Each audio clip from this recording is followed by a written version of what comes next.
Okay, so now let's just answer this question, that why sometimes solution exists and why sometimes it does not exist. You might have observed one thing, that in previous example where the solution does not exist, there was a problem. And what was that problem? You are having one row which is finally resulting to 0 equal to some non-zero. 0 equal to some non-zero. You are having this row, and that is why there will be a problem, and and the solution does not exist, right? Okay, so what can you conclude here is that you can say that if you are having a matrix which is in the equivalent form, okay, I'm talking about a matrix which is in the equivalent form, and then ultimately let's suppose you have the equation, I mean equation or row, actually both are same, or I can use sometimes interchangeably. Reason being is that all of the rows are corresponding to one equation only. Okay, so suppose there is an equation or there is a row which is the equation itself or the row itself is saying that 0 equal to 2, or maybe in general let me write some non-zero, maybe let me write b. Okay, so b is a scalar here, like generally I use b as a vector, but here it like I'm using it as a scalar. So let's suppose that I'm saying that there is one equation which is saying 0 0 0 0 0, and that is equal to some non-zero. So if let's suppose b here is actually non-zero scalar. Okay, now if you have this kind of situation which is something like this 0 0 0 and non-zero, so basically in general I can say if you have an equation or one row which is 0 0 0 0 0, and then here you have non-zero, so in this case you will say solution does not exist. So if this kind of equation is fine, then you will say, if this kind of row is fine, then you will say solution does not. So there's very important takeaway that you can take from this particular assignment, I mean this particular set of questions that we update, right? Cool. Now let's just summarize this in a flow chart, that you want to solve ax equal to b, the system of linear equation, the flow chart of ax equal to b.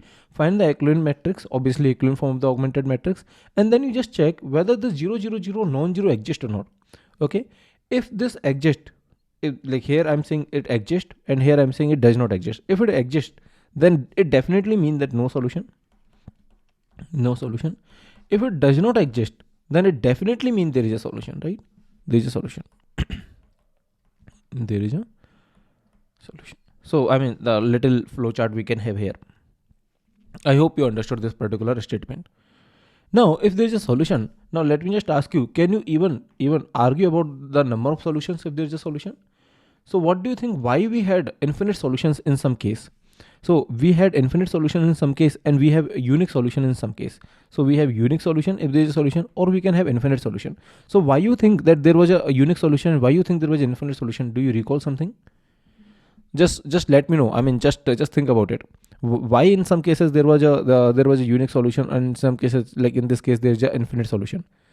The reason is very obvious, that we had some k, right? K means we have some free variable. So if you have a free variable, then in that case you will be setting that free variable to some parameter, and that is why you will be having infinite solutions. So you can say that here you can say that there will be infinite solution if there is a free variable, like if there is at least one free variable, if there is no free variable, something like this you can say, right? So I think I have the diagram also. Yeah. So the free variables you will be asking, if there is a free variable, if yes, then there are infinite solutions, because in case of free variable, you will be putting that x equal to k, or I mean x1 equal to k, or whatever the free variable it is, you will be putting that equal to k. If there is no free variable, then you will be saying it is a unique solution. So that's very nice and easy chart. So this is one paragraph that you can optionally read.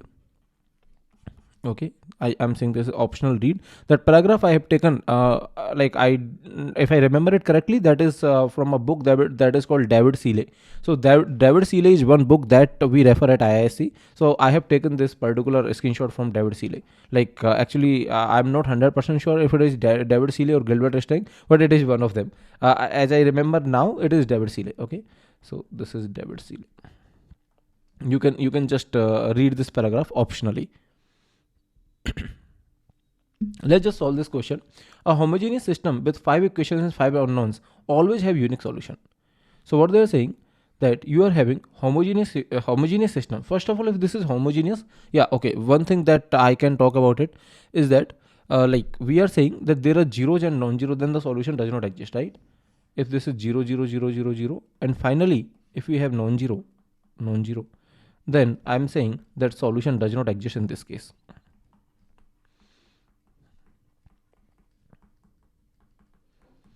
Right?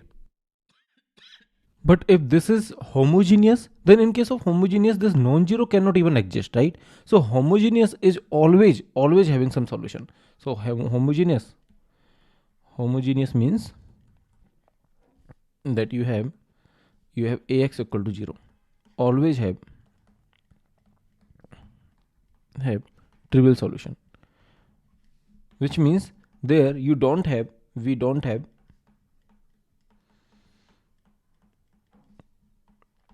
0 0 0, and ultimately you cannot have non-zero here, right?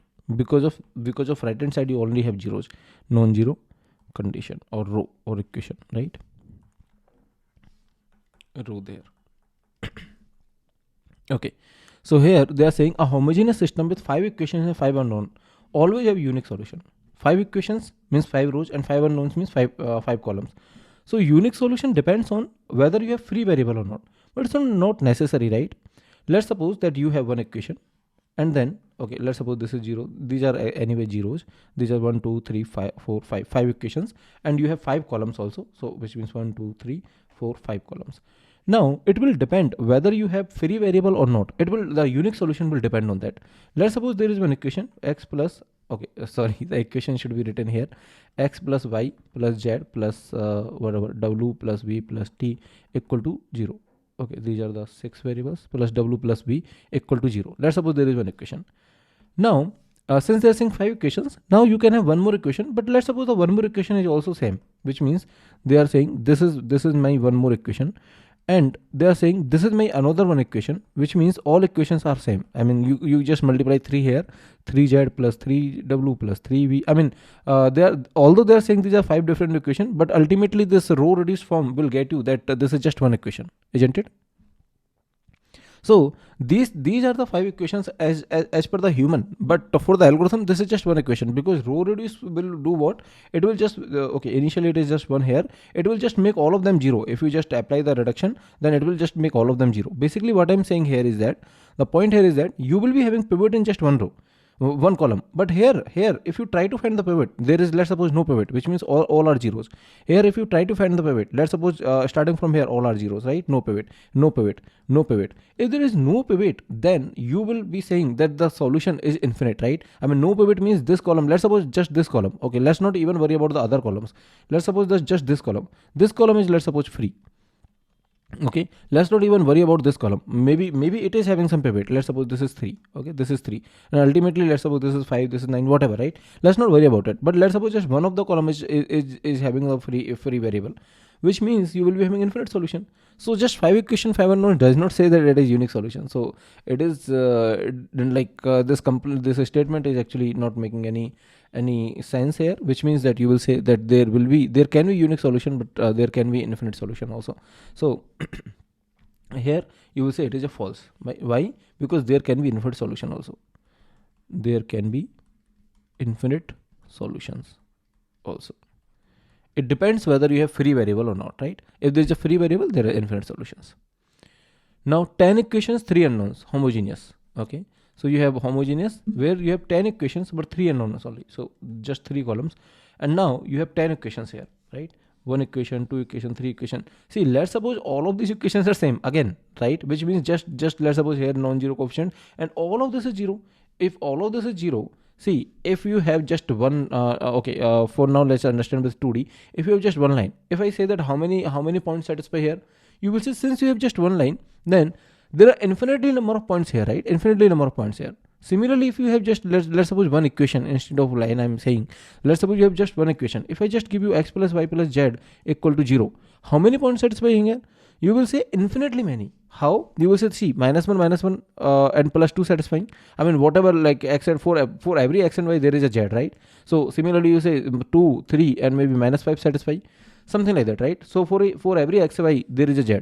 So you will say there are infinitely many solutions if there is just one equation. Similarly, if this is just one equation, then there are infinitely many solutions, right? So they are saying unique solution. So actually it is also not making any much sense that to say unique solution. That is why there is a false. Answer is false. It depends whether you have free variable or not. Again, so depends. I mean, it is not conveying me any information that it does not have the free variable, right? Depends on whether we have free variable or not. Okay. So I hope you understood this. Now what they are saying, a non-homogeneous system, oh sorry, system I have written 2 times, does not have solution if and only if 0, 0, 0 non-zero exists. Yeah, that's what we have just studied, right? So that's why this is true. Sorry, this is exist. Okay, so that's why this is true. Like non-homogeneous does not have solution if and only if this happens, right? So you will say this is true. That's very easy. That's what we have seen. Now let's just see more questions. So they are saying find the number A, B, C, D such that linear system correspond to the augmented matrix has no solution. I mean, this is A, this is B, which means that infinitely many solutions. So we need to come up with this A, B, C, D such that you don't have any solution. You have infinitely many solution. So for no solution, I know that you can quickly answer, right? So what is that answer? Maybe you can try answering it. For no solution, you can say that D can be 0 and C can be any non-zero, right? Any non-zero you take. If you are taking D 0 and C non-zero, then definitely no solution. So that's why A is the correct answer. I mean, for the A, these two are the correct answers. Now coming to infinitely many solutions, you must be having one of the column as free. So this is pivot, this is pivot. Now, if you want to make this free, so you cannot have pivot here. So D must be 0 and C also must be 0, right? Because if C is non-zero, then there will be no solution. So for infinitely many solution, D must be 0, C also must be 0, right? And then A and B could be anything. A, B could be anything, right?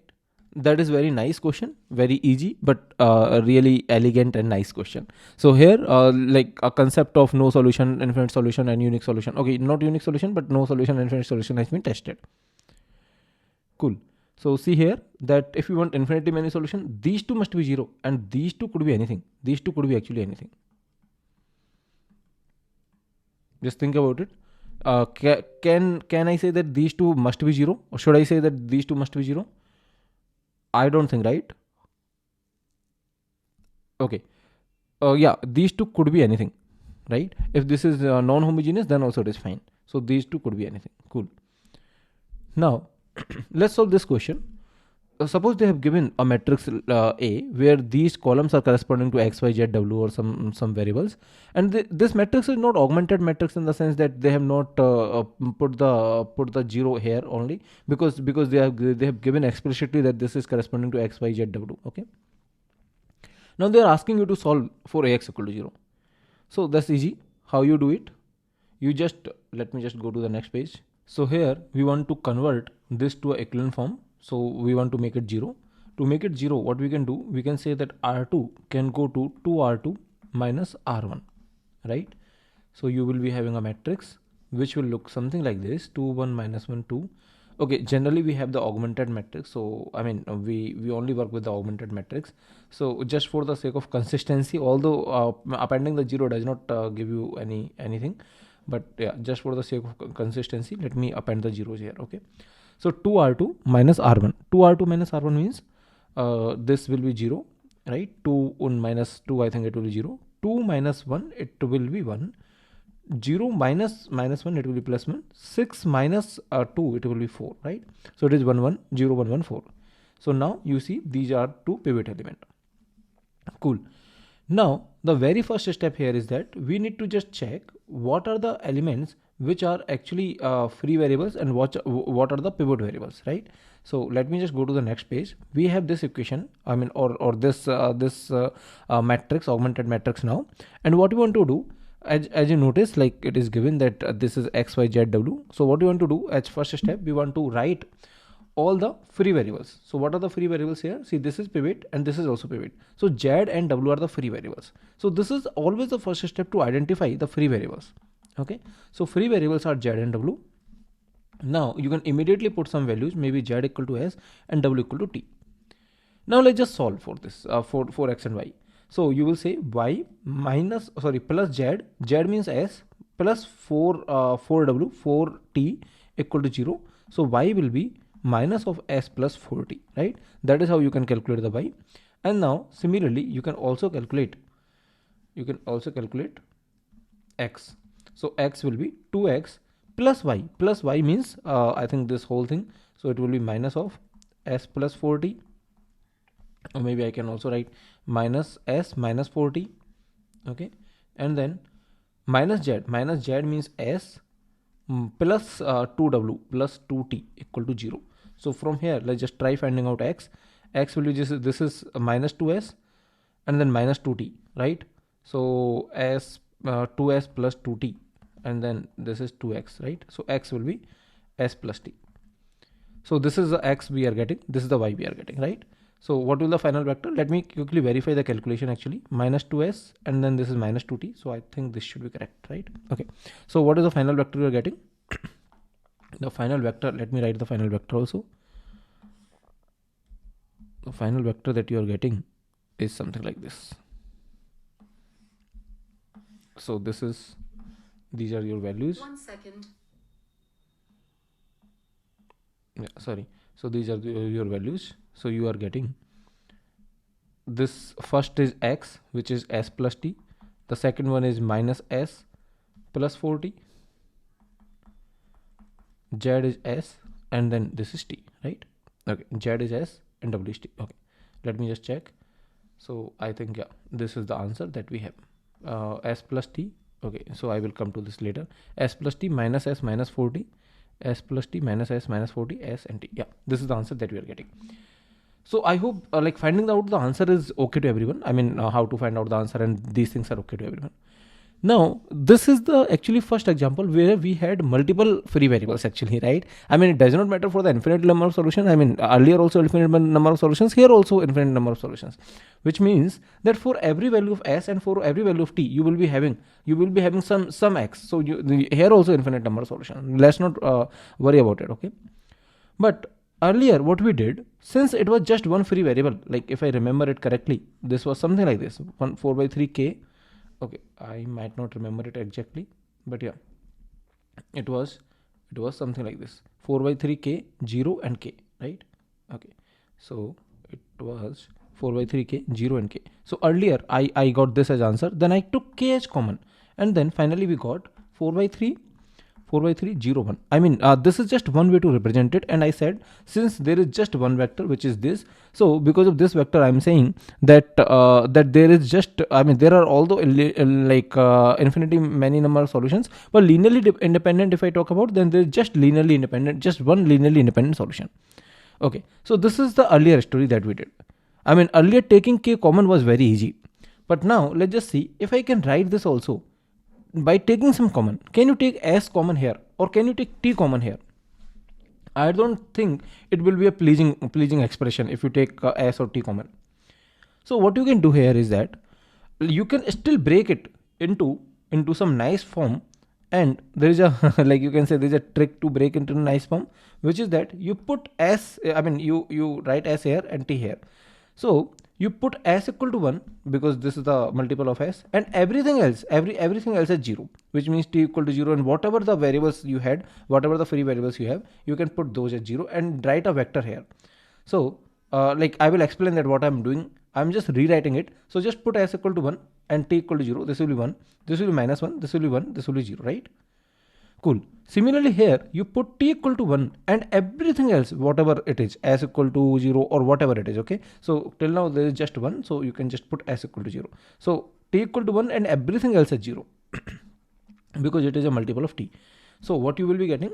You will be getting, I think, 0, minus 4, 0 and 1, right? So you will be getting these two vectors. Now, can you just quickly verify whether you sum these two vectors? Is this equal to this vector? Let's just see. This is S. Sorry, you need to put T equal to 1. So that is why it will be 1, right? It will be 1. This is s minus 40. Yeah, this index is also matching. And then ultimately this is s and then this is t. So I think it is matching, right? So you can break this into two parts. And the trick here is that you put s equal to 1 here and everything else is 0, t equal to 1 here and everything else is 0. Earlier we took k directly common, but here like common is not possible. So we need to do all of this trick. I hope that is fine to everyone. Okay, cool. Now let's just do one thing. Now just try to understand that why we are doing all of this. I mean, why we need to break it into two parts.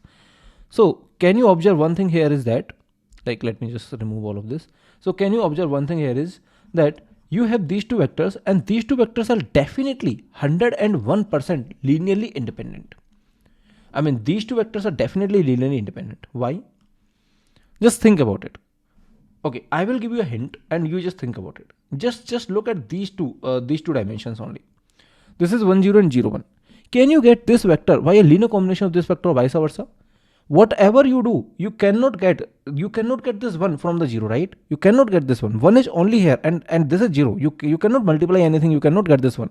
So whatever you do, you cannot actually get this vector from this or vice versa, right? So basically these two vectors are definitely linearly independent, isn't it?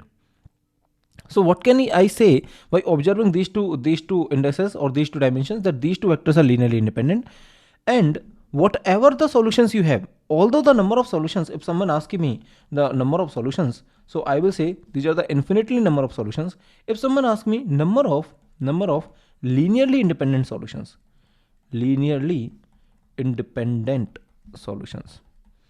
what you will say? That's very interesting question. What about number of linearly independent solutions? You will say that number of linearly independent solutions are just 2. Why? Because whatever the solutions you have, it will be a linear combination of these two only, isn't it? You put s equal to 1, you put s equal to 1, t equal to 1. You will be getting one vector which will be 2 minus 5, 1, 1, right? This is a linear combination of these two. Similarly, whatever you do, you put s equal to 0, t equal to 0. You put s equal to 1, t equal to 0. You put whatever you want to do. This is a linear combination of these two vectors, right? All the solutions are linear combination of these two vectors. And these two vectors are linearly independent. That is why you are saying that number of linearly independent solutions are 2, but number of solutions are infinite. Okay, I hope you understood this. So that's how you can solve this question. So this is very first question and very nice question where you had two free variables, and because of these two free variables, what happened? You got some x which is looking like this, and ultimately because of s equal to 0, t equal to 0, I mean you got something like this, right? Now let's imagine a case. Imagine, okay, just I'm not going to solve a question. I mean, I'm not solving a lengthy question, but I'm just I just want you to imagine a case, imagine a scenario where you have 3 free variables. Then how does your x look like? Maybe you will say, if you have 3 free variables, then let's say that those variables name are s, t, u. Okay, s, t, u. I mean, you will put, let's suppose x3 equal to, or maybe whatever, right? Let's suppose this is x10, this is x11, this is x12. I mean, it depends on number of equations and all. So basically, let's suppose this is x10, x11. So also there are 3 free variables. Let's suppose x10 is s, x11 is t, and x12 is u. Okay. Suppose there are 3 free variables, and I'm putting those 3 free variables as stu. And what about the remaining variables? Remaining variables are, let's suppose, pivot variables. So that's why you won't put it directly. There will be some form of this, right? See, earlier you put s and t here, and these two are combination of this s and t. Now similarly, you put s, t, u here. Now you will be having whatever you are having, maybe s plus t, maybe s minus 2t plus u, or whatever, right? So you will be having something like this. So this is s plus t, s minus 2t plus u, something like this. Now what you will be doing, you will be breaking this into 3 parts. One such that let me probably go to the next page and let me just break this into the 3 parts, right? Sorry. So let me write it here. So what you will be doing, you will be putting s equal to 1 and t and everything else as 0, and you will be writing it here. Similarly, t equal to 1, everything else as 0. Let's suppose this is the final solution that you are getting, s minus 2t plus u. Okay, and then you will be getting plus u. you will be writing something like this. So you put just s equal to 1, s equal to 1, and everything else is 0. T equal to 0, u equal to 0. It is just a trick that I'm playing. Okay. So s equal to 1 means this will be 1, this will be 1, this will be 1, this is 0, this is 0, right? Now, okay, let's come here. T equal to 1, t equal to 1, and everything else is 0. So here t equal to 1 and everything, whatever you have, right? Everything else is 0. So you put t equal to 1, this is minus 2, this is 1, this is 0, this is 1, this is 0, right? You put u equal to 1, everything else is 0, t equal to 0 and s equal to 0. Now u equal to 1 means this is 1, this is 0, this is 0, 0 and 1, right? So you got these three vectors like that. Now first of all, tell me, can you argue that these three vectors are linearly independent? Actually, you don't need to do it. I'm telling you these are linearly independent because the way we have constructed it, you can just verify by looking at these three dimensions, right? See, you have 1 at only one place and everything else is 0. Whatever you do, you cannot get from these two, you cannot get this one, right? Because everything else is 0 here. So similarly, there is only 1, and then everything else is 0. So you cannot get this non-zero out of the 0. So that's why these are linearly independent. You don't need to check it. I'm just checking it one last time. Okay. So here, looking at this, you can say that if there are 3 free variables, then you got 3 linearly independent variables, linearly independent columns. See, earlier, if you remember, just the very first example, we have just 1 free variable. So this was a 1 linearly independent columns because you need to write just 1 variable here, like k. And now we got 2 free variables. That's why these are the 2 vectors you got. I mean, the form you got something like this. And now finally, I'm saying these are the 3 free variables, and then you got some form like this, right? So basically, the number of linearly independent solutions are actually, okay, just listen here carefully. The number of linearly independent solutions are actually number of free variables, isn't it? Let me know if that is correct. So let me write it here that number of linearly independent solutions are equal to number of free variables. And if you remember, the number of free variables is also called nullity. Okay, there is one term called nullity. That is basically number of free variables. So I hope now you understood that that how to find out the solution, right? Which means if you have multiple free variables, you can actually rewrite it into this way such that it is better convenient to us. And someone asks you number of independent solutions, it is just the number of linearly independent vectors you have here, which is actually number of free variables, right? Okay. I mean, this is basically if you have infinitely solutions, okay, for infinite solutions. If you have free variables, then for the infinite solution, this will work. I hope you understood this. Now let's just see more questions so that you understand this very, very well. Okay. Cool. That is fine. Now let's just see this question. Now what they are saying is that suppose the parametric form of the solutions to x equal to 0 looks like following. I mean, suppose this is what you got, which means you got one vector which is like, I think this is 1 0 0, and I mean these could be intermixed also, which means you do not need to have something like this. I mean, see, generally I have written as tp, what I have written as minus p, s plus p, what I have written is something like this, but you can have this stp in between also, maybe s plus p, t, p, something like this. So basically the free variables, it need not to be the case that these free variables are continuous. Okay, it could be you can say that x1 is x, I mean, you got some equation where x1 is a free variable, then x2 is a pivot variable, and then x3 is a free variable. It might so also happen. Okay, but it is by coincidence, I think, like we are getting like all the free variables continuously, but it's not the case. Okay, so you don't need to infer these kind of things from here. Cool. So what I'm saying here is that suppose the parametric form of the solution x equal to 0 looks like following. Dimension of A is this 20 into 30, which means there are 20 equations, 30 columns. Okay, 30 columns you have, which means number of pivot variable, total number of columns are 30. Right? Okay, so total number of variables you have are 30. So these are the 30 total variables. And now what they're asking is that they are saying number of linearly independent columns in A. Yeah, that's really a nice question. So they are saying that number of linearly independent columns in A. So let's just understand this. So from here, what you can infer, first of all, Can you infer that number of free variables are 3? Number of free variables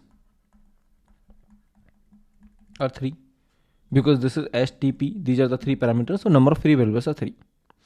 Now, if you know number of free variables which are 3, then can you also find out number of pivot variables? What about number of pivot variables? See, the total number of variables are given to 30 here because 20 rows and 30 columns, and every column is corresponding to one variable. So number of pivot variable will be 30 minus 3, which is 27. And what they have asked is linearly independent columns. So all pivot columns are linearly independent, which are equal to rank, right? So number of linearly independent columns are actually number of pivot variables, which are 27. So that's how you can solve that question, right? I hope you understood. So what we are doing here is that by looking at the solution parametric form, you can infer that how many free variables will be there, or vice versa. If you know the free variables, you can quickly guess that okay, the form will be something like this. Okay. So this is one takeaway from here. Now let's just do more questions. Let's just do this question. What they are saying is that suppose a matrix A has 10 pivot columns. Then number of linearly independent solutions in Ax equal to 0, number of linearly independent columns in A.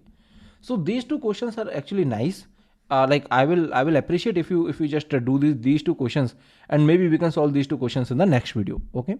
So the two part of the same question. Now in the next video, I just want you to solve this homework question before the next video. Solutions are given on the next page, I think. Okay, so for this homework question, the solution is on the next page, but you can solve this as a homework question, and thus I'm not going to solve it in the lecture because solution is on the next page. Cool. So before the next video, I want you to solve two questions. One is this GATE 2021 question. Okay, that's also very nice question. You should be solving it definitely, and once you solve it, you will be getting some confidence. So just solve this. Okay, if you cannot solve it, it is completely fine because the things are very new to you. So I'm going to explain this question, but just try solving this question. Okay, and then I just want you to solve this question also. So before the next video, just solve these two questions. Okay, so thank you so much.